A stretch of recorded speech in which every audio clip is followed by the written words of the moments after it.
శృతివాక్యానుసారం ఆత్మకు జనన మరణ క్షీణాదులు లేవు. అది అనాది అయినది, శాశ్వతమైనది. అటువంటి ఆత్మతో తాదాత్మ్యం చెందిన వాని మీద ప్రారబ్ధం ఎలా పనిచేస్తుంది? పనిచేయదు.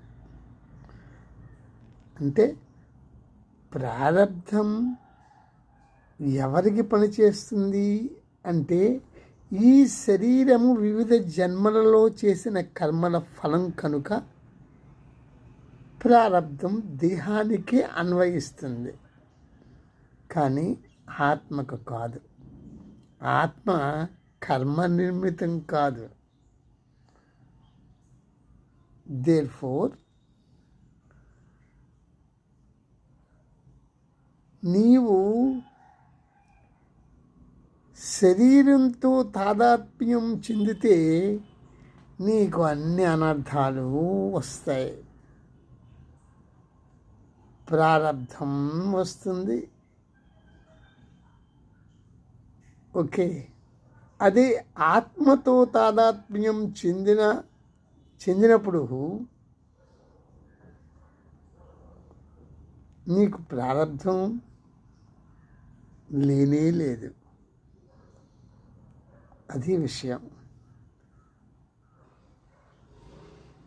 ఆత్మతో తాదాత్మ్యం చెందటం ఎలా అంటే, నేను చాలా విధాలుగా చెప్పాను. నిత్యం నువ్వు ఏ పని చేసినా నీ శరీరాన్ని, మనస్సులో వచ్చే భావోద్వేగాలు, ఆలోచనలను వేరుగా నీవు ఎంపిక లేకుండా, అంటే ఇష్టాలు చెప్పకుండా మౌనంగా ఆ మారుతూ ఉన్న భావాలను, భావోద్వేగాలను, శరీర మార్పులను, ఏమైనా జరిగిన ప్రస్తుతం ఇప్పుడు జరుగుతున్న ఏ ఘటనైనా సాక్షిగా చూడు.